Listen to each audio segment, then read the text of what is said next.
All right, y'all, it's been a minute since I put up a video, but I'm going to share this with you. Matthew 16, verse 24 to 25. Jesus says, whoever will come after me, let him deny himself, take up his cross, and follow me. So deny, let's look at the word deny, what Jesus means by deny himself. Him, second person pronoun, himself. Let's break this down. Deny means to refuse to accept the truth, the validity, or the credibility of something. I'll say it again. Deny means to refuse to accept the truth, credibility, or validity of a thing. Denying himself, therefore, means self in terms of psychology. When you study the school of psychology or the thought of psychology, the community of psychology, they will tell you that the self is synonymous or interchangeable with the word ego. The word ego as an acronym, EGO, means edging God out. Therefore, self is the egotistical aspect of men. The egotist in man edges God out. EGO. So self and ego can be used interchangeably in terms of psychology. So when Jesus says you must deny yourself, and deny means to refuse to accept the truth, the validity, the credibility of a thing. It means you must resist and refuse to accept the truth, the facts, the evidence as it presents itself to you about who you are. I'm going to say that again.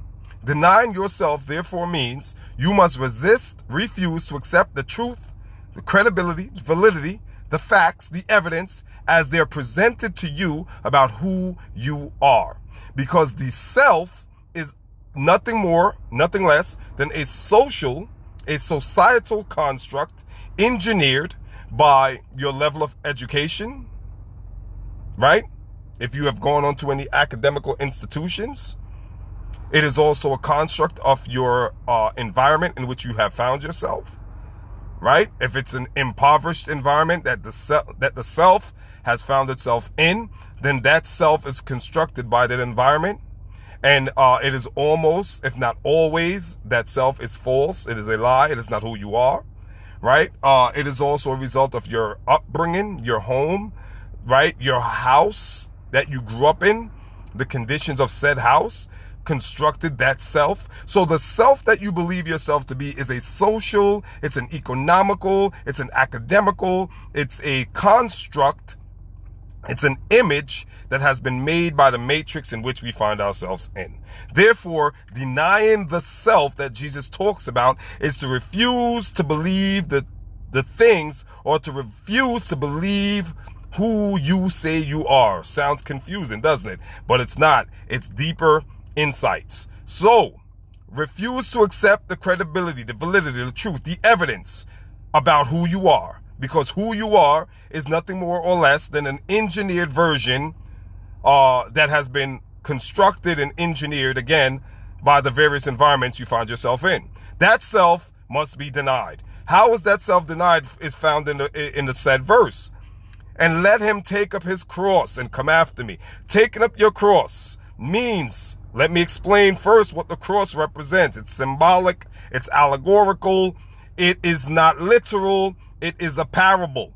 The cross represents death, period. Dead.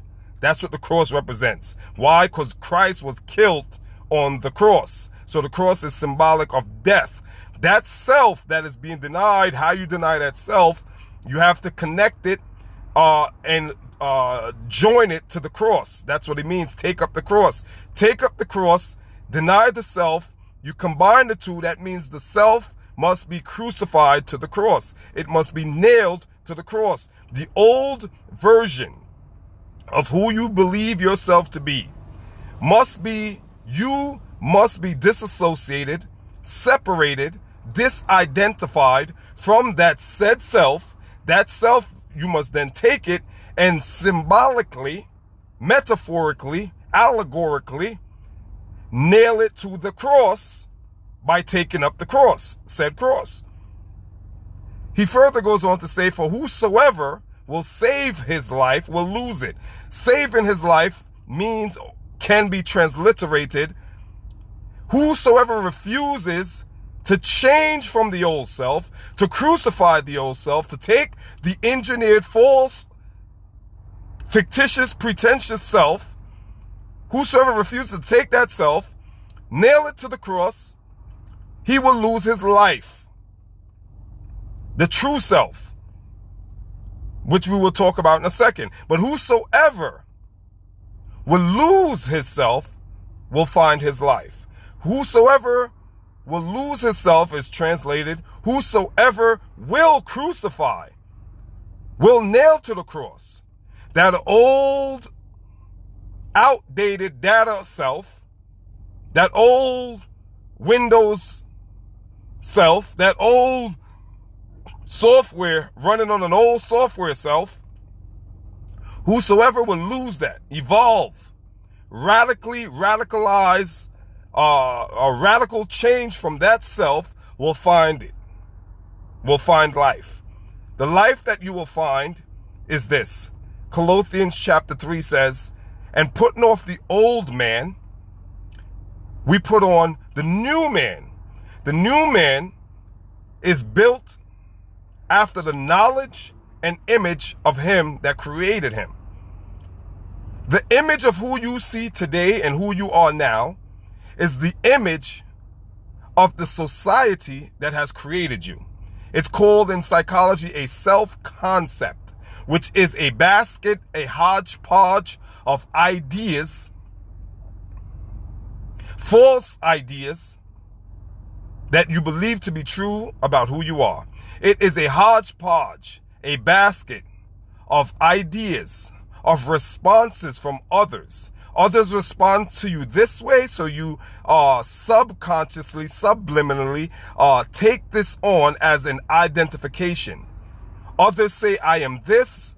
Others say, I am that. I imbibe. I interpret. I indulge. I allow this as my identification. Why? Because this is what I've been told that I am by society, by my mother, by my father, by my daughter, my brother, my sister. People say this about me. How people respond to me has become my identification. This is how I identify. I am this because the world say I am this. So your self-concept is a basket of what you believe yourself to be. It is also a composition of what others' response are to you. The responses, the false beliefs, the limited beliefs of lack and limitation and scarcity, those ideologies have formulated your self-concept, your self-imagery, your self-identification. That self is what Jesus says must be denied. You must deny what you believe yourself to be so that you may embrace who you truly are. Peace.